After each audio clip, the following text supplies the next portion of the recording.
Paalala at babala ito sa mga Pilipino na gusto maging OFW sa bansang Japan, lalo na kapag inaalo kayo ng deployment at nanghihingi ng bayad. Dahil may mga branches ng training center na pinasara ng DMW dahil puwera sa pag-aaral, ay nag-aalok sila ng deployment sa training nila o mga estudyante nila at humihingi ng bayad. Ayon sa DMW, kapag nag-a-apply kayo sa bansang Japan at nakakuha na kayo ng kumpanya o ng employer, ay sila ang gagastos para sa training nyo. At wala kayong babayaran ni piso ayon sa kanila.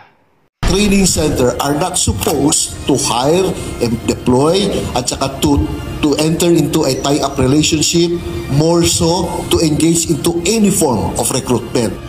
Ipinahinto ng Department of Migrant Workers o DMW ang operasyon ng 5 branch ng isang learning center na nag-aalok ng Japanese language training sa mga nais magtrabaho sa Japan. 3 rito ay mga establishmento sa Mindanao, isa sa Calabarzon at isa sa Metro Manila. Ang operasyon ay resulta ng isinagawang mga digital surveillance ng Migrant Workers Protection Bureau o MWPB, kung saan natunton ang naturang training center sa Facebook. Alam niyo po, ang social media ngayon, ang medium of illegal scam, no? Yung online scam kung tawagin natin na napakaraming nabibiktima. So very active po kami ngayon dyan at nakita namin na sila nga ay nagpo-offer ng trabaho. Pinuntahan po ng mga kasamahan natin at na-confirm natin. Sa inisyal na imbestigasyon ng ahensya, nakitang walang lisensya ang naturang training center na mag-recruit. Napag-alamang nanghihikayat din ito na mag-enroll sa kanila ng language training sa loob ng 4 na buwan na nagkakahalaga ng higit 33,000 pesos sa pangakong may naghihintay na trabaho sa Japan sa mga enrollee. Ayon sa DMW, modus operandi ito ng mga illegal recruiter sa panahon ngayon.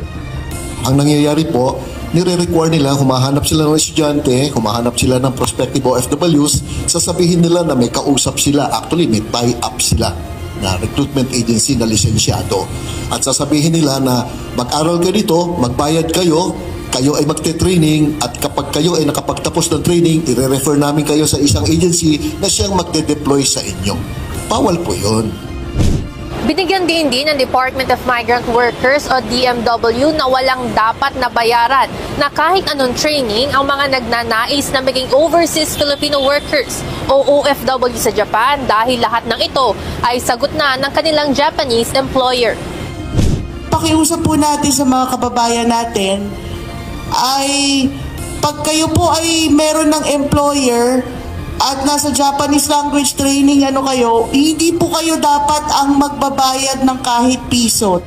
Aniya, una sa proseso ang pagkakaroon ng lehitimong employer bago pumasok sa iba't ibang klase ng training ang isang nagnanais maging OFW.